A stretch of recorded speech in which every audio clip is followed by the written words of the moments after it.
My mom moved up to the loft after her brothers died. I can't imagine my mom ever writing poetry yet.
A poem for Gus, who always said the wedding was a bad idea.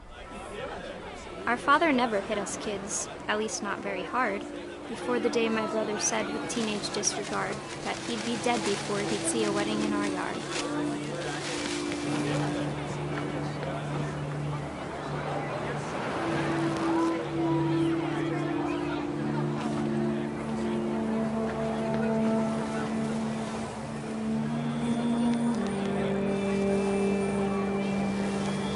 Father made him come, of course, but Gus stood far apart, just flew his kite and bottled up the storm inside his heart.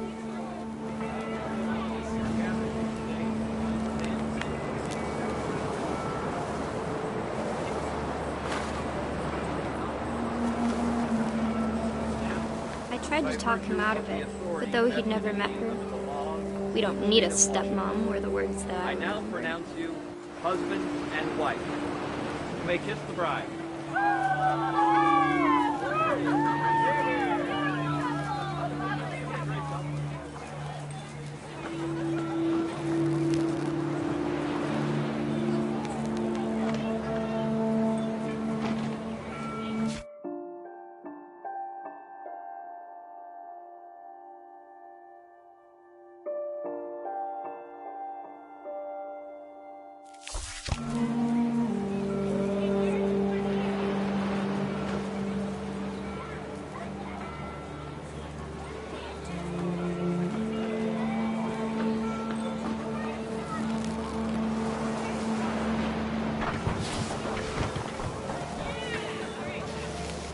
When the time for photos came, Dad ordered him to come here.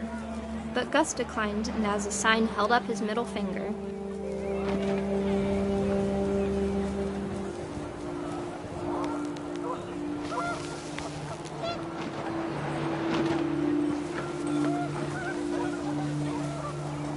The wind picked up, and panicked geese appeared and quickly went. But all the humans did that day was go inside the tent.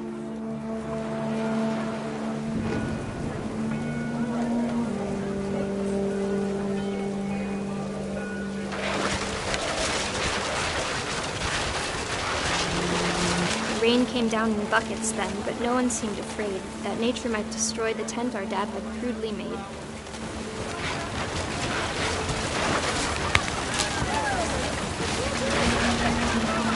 The thunder sounded much too close and full of angry power. But all my father said to this was, "Make the music louder."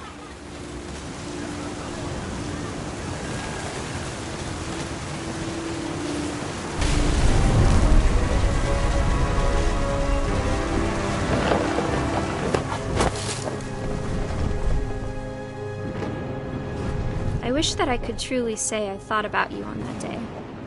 Out there on the beach alone, just you, the wind, the sea, and foam. But I didn't, until we found you.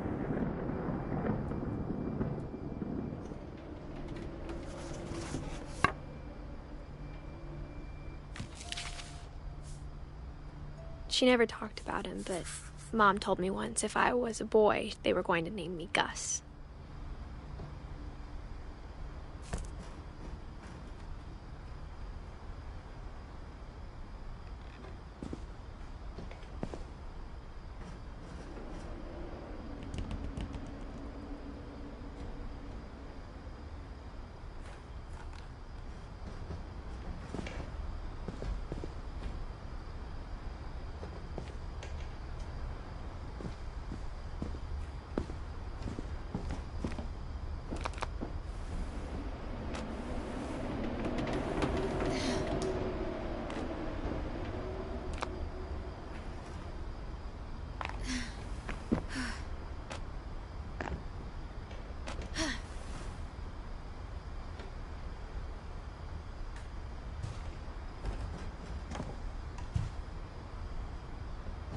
Religion was another thing my mom never talked about, but I think it helped her a lot after her dad died.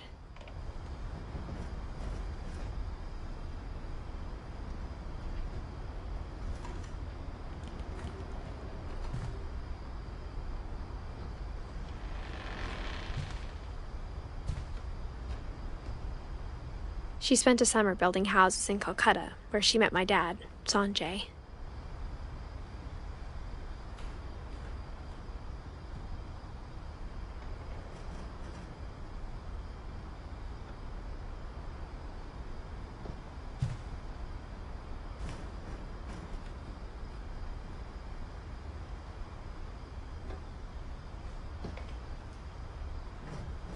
My mom moved to India a week after graduation and got a job teaching English. Louis was born a year later.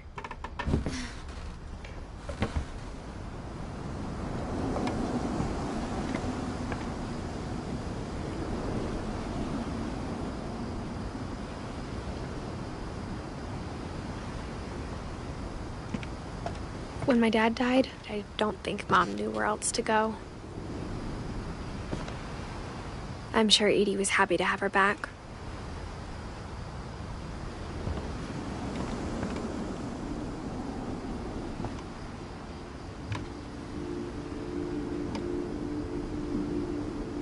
And to see kids in the house again.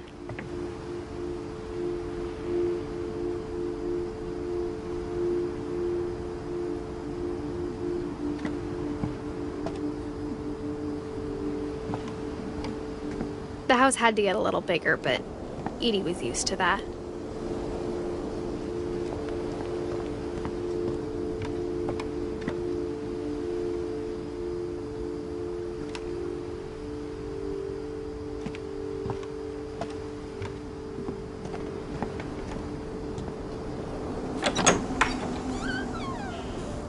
And for a while, things were good, almost normal.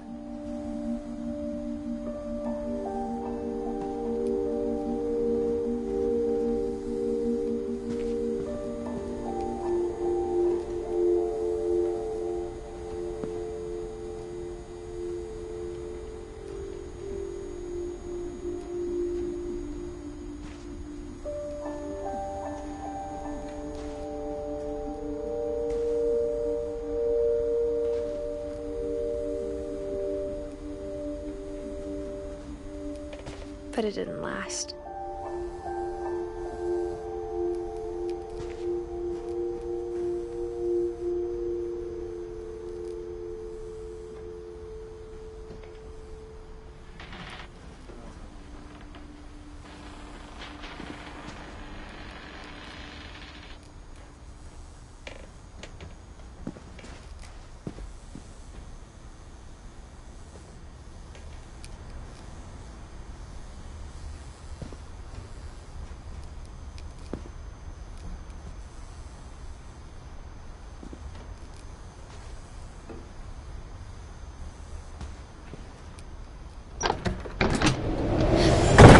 beginning of the end was Milton's 10th birthday, when Edie gave him a castle.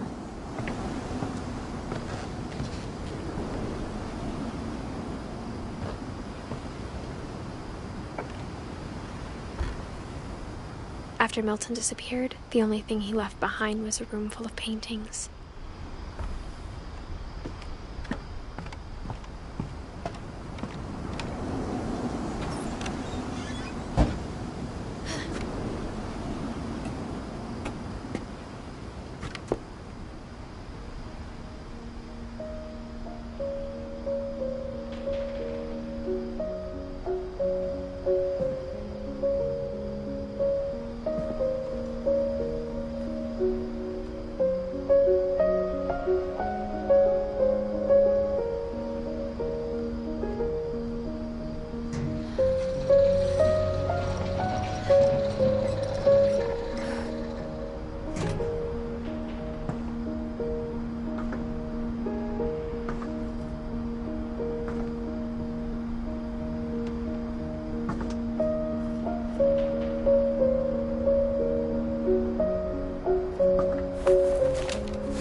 Milton Finch in The Magic Paintbrush.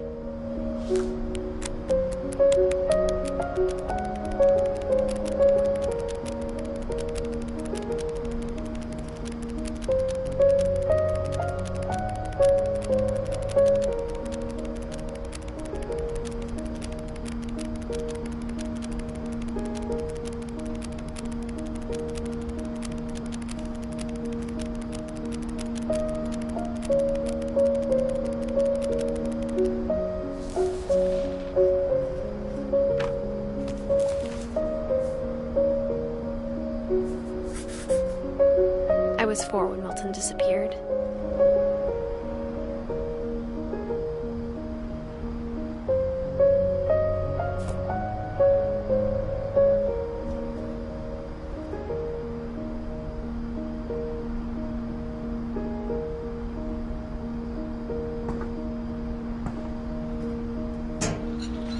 Mom spent months searching for my brother. Then she sealed the doors.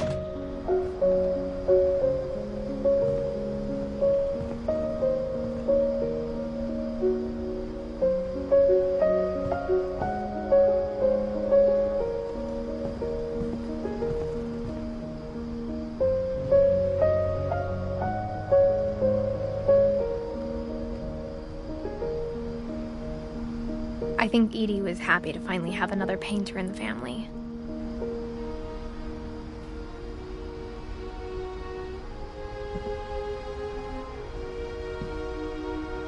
Whatever Milton had found in the house, Mom didn't want it getting out.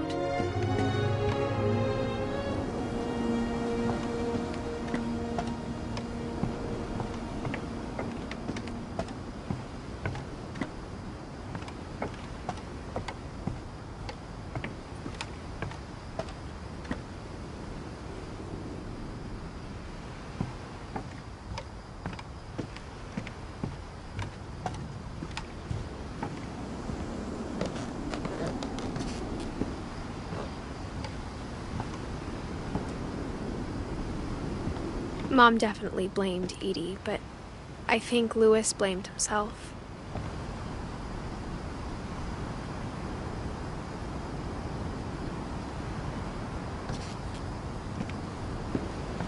After he graduated, he just spent more and more time in his room, until Mom got him a job at the cannery.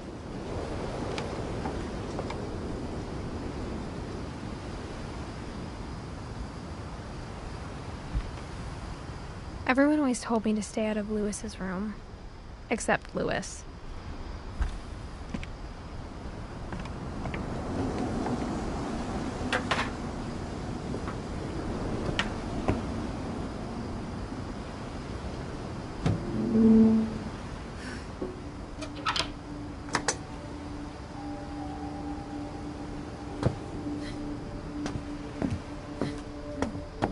Louis's room smelled very, very familiar. That part of him lived on.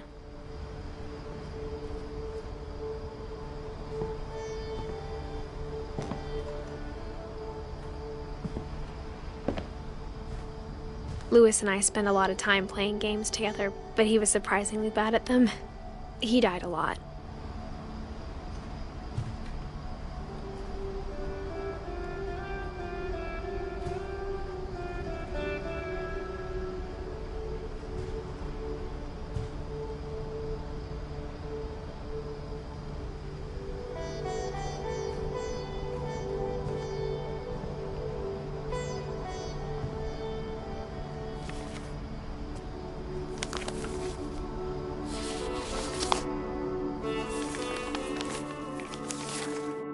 Dear Mrs. Finch, as Lewis's psychiatrist, I can understand your desire for an explanation. As I see it, the trouble began in January, shortly after we convinced your son to seek treatment for substance abuse. Newly sober, I believe Lewis first noticed the monotony of his daily life.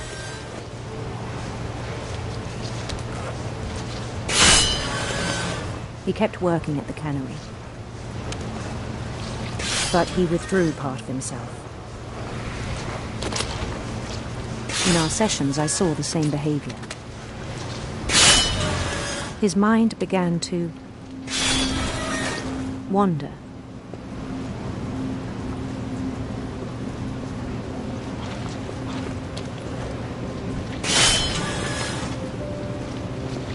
I asked him to describe it. He said he started small, imagining a labyrinth.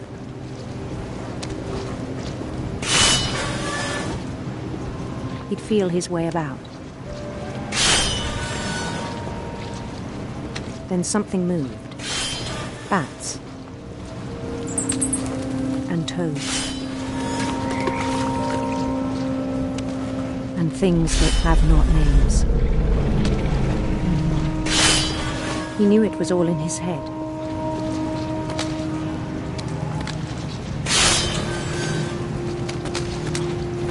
He took it very seriously. I had hoped he'd find himself.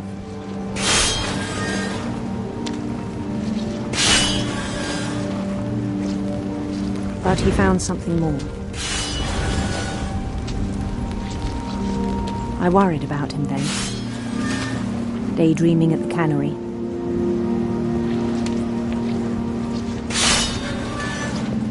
I spoke with his boss. But he said Lewis had become a model employee. Methodical, tireless, focused.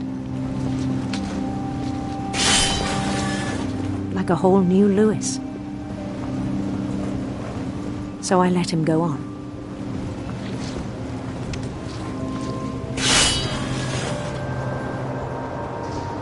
I even encouraged him. It seemed very promising at first. He told me he'd made a new friend.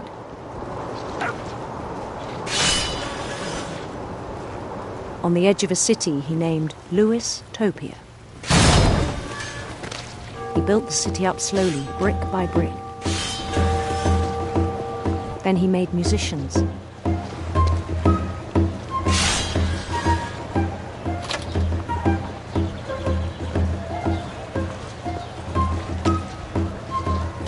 And songs for them to play.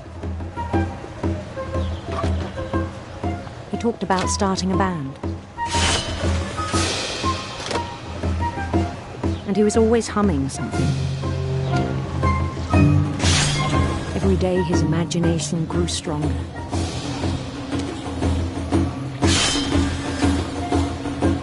He no longer spoke at the cannery. But his chopping was as reliable as ever. Then one day it struck him that all the cheering crowds, even the stones under his feet, were all in his imagination. So he could do whatever he wished.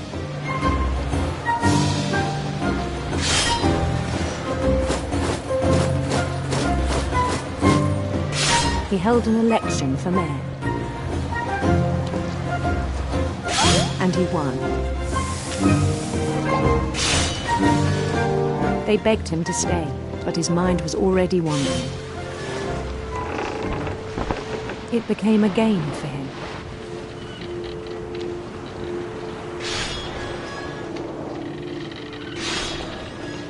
conquer a city, then immediately push on. New Louisville.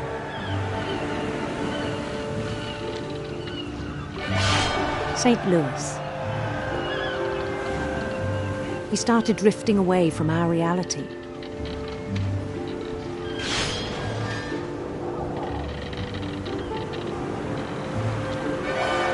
Minneapolis. Until one day he forgot to go home from the cannery. Even as his mother pleaded with him, part of Louis kept sailing on.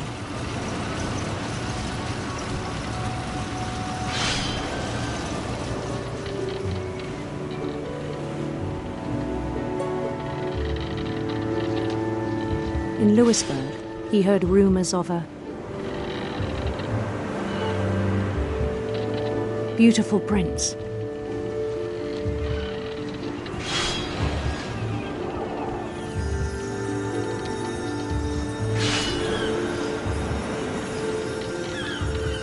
The prince was on his own quest for sinister serpents.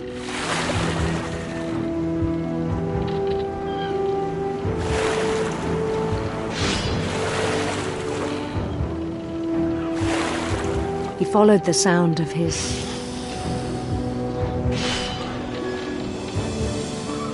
electric sitar.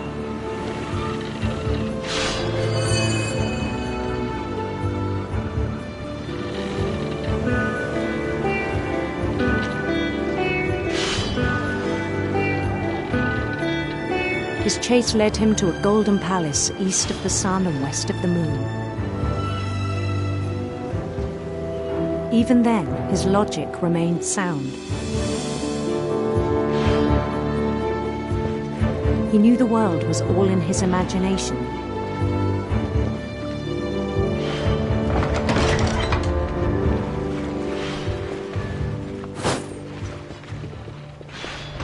But he was so proud of having created it.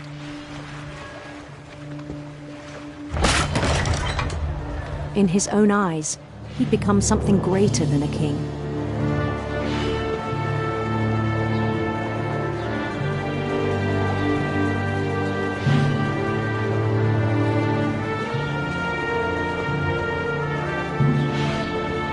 For someone who'd never known success in the real world, I think it was overwhelming. And then it struck him that the real Louis was not the one chopping salmon, but the one climbing the steps of a golden palace.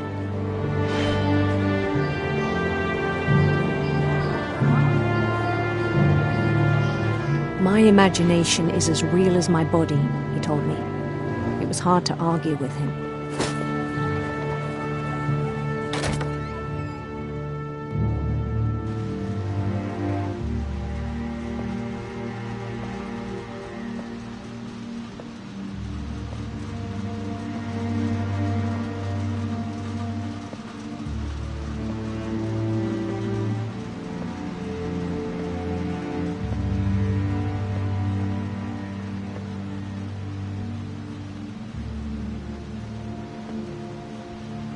Began to forget the world we know.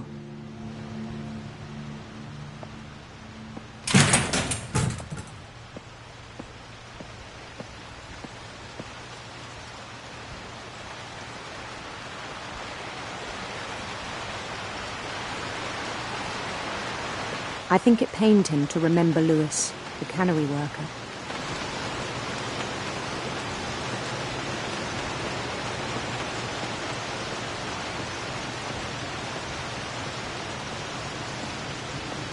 He began to despise the man with a royal contempt.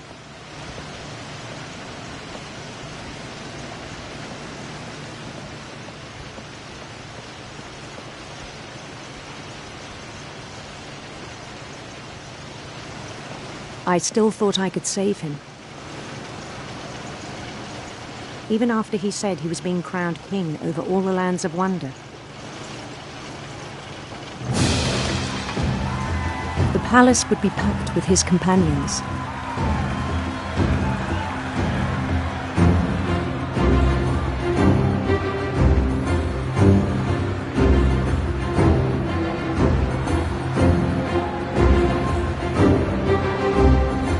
including the wise Calico who'd insisted on inviting me.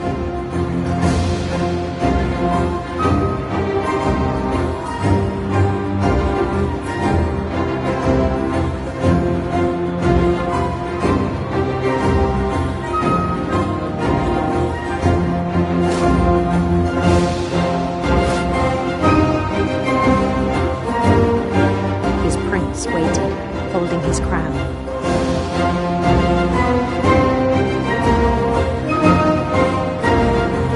There was only one thing left to do.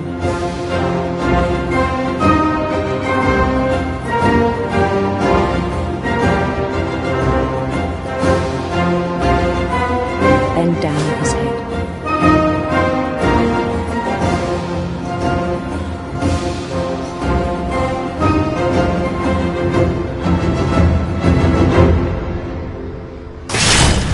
And the rest I think you know. Mrs. Finch, your son was a kind man who will be missed by all of us who knew him.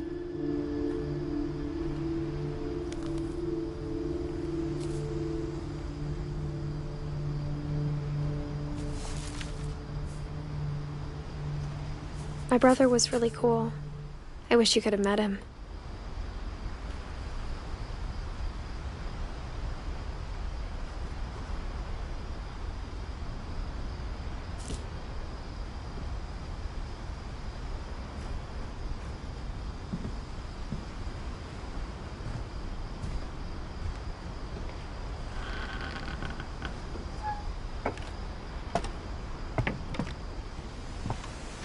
On the way back from Lewis's funeral, my mom told me to start packing.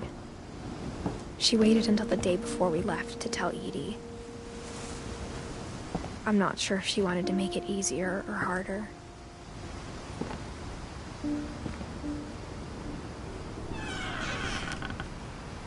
I wish we'd stayed.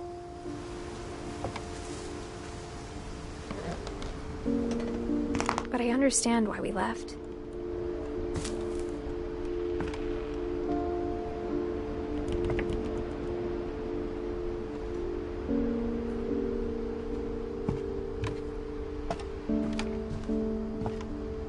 My mom ended up leaving everything behind.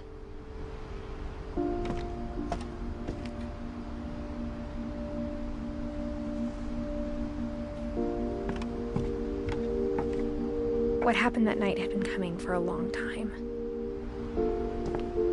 Maybe it should have come sooner.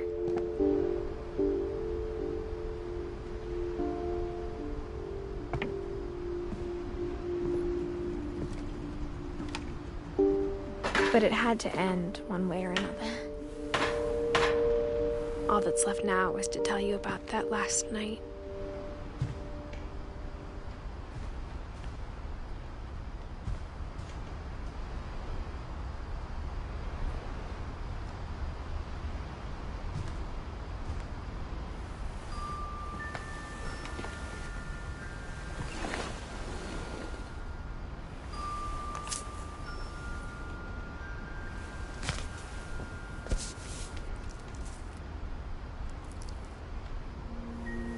That whole last day, Edie just watched us pack and didn't say a word. Until supper, when she raised her glass and said, "To our final night together, and all our final nights apart." Grandma, you know what I said about alcohol. Some of your medications are very Edith, specific. I left a present for you in the hallway. Why don't you go open it? The grown-ups have to argue now. I'm sorry, you're right. We're all leaving tomorrow. Let's just enjoy our last... I'm not leaving. Edith, you're excused.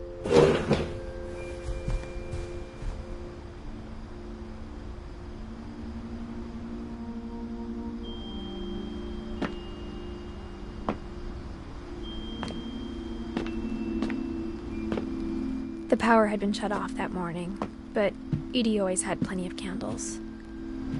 When my mom sealed the library, I don't think she knew about the other entrance. Or that Edie had a key to it.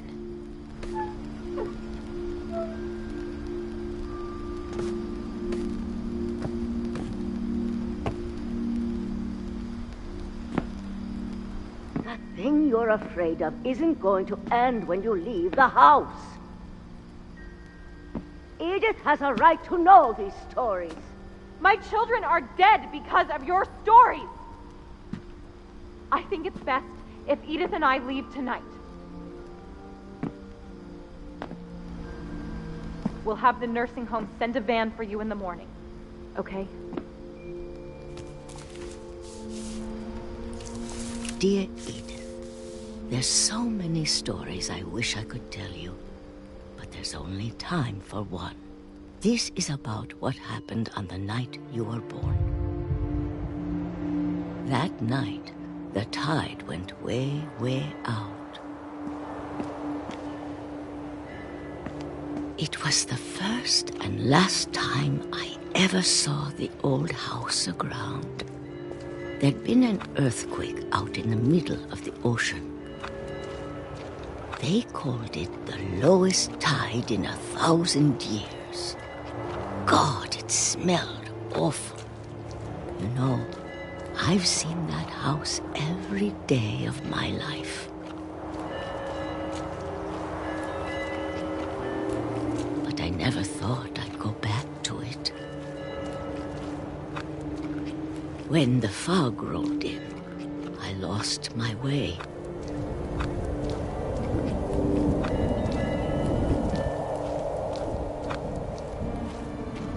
I got turned around.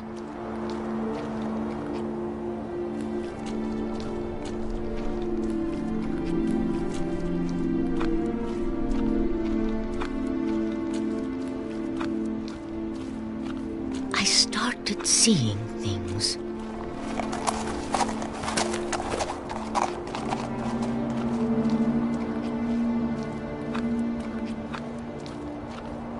Things I'd forgotten had ever existed.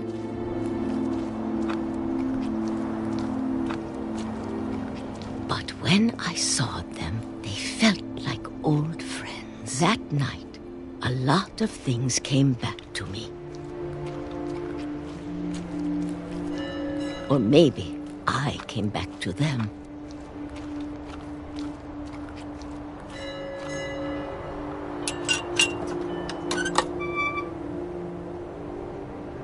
Things I can't explain, but that I need you to try and... Edith, what are you doing in here? It's mine. Edith! Mom, you're gonna rip it! Let go! I kicked and screamed, but Mom dragged me to the car. I never saw Great-Grandma Edie again. The next morning, the van came to pick her up, but she was already gone. After that, we moved around a lot.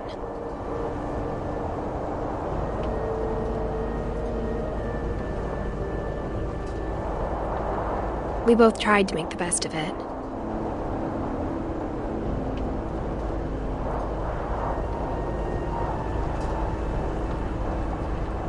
A few years went by.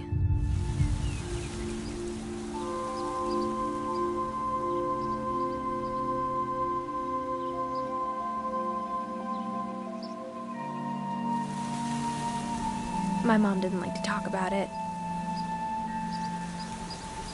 But she started getting sick a lot. The rest happened pretty quickly. She got better for a while,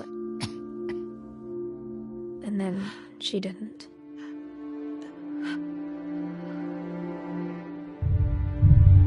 And then I was alone. The last Finch left alive.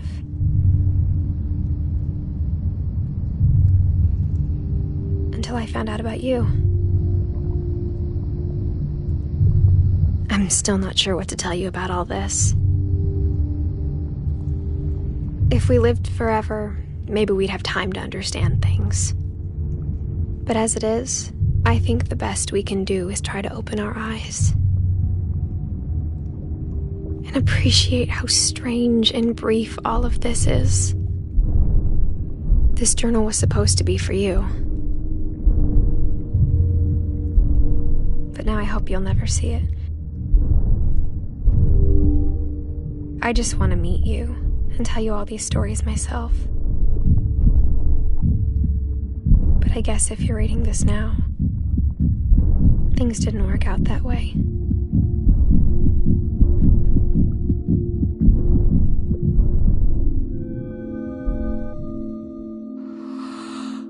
This is where your story begins. I'm sorry I won't be there to see it. It's a lot to ask, but I don't want you to be sad that I'm gone. I want you to be amazed that any of us ever had a chance to be here at all. Good luck.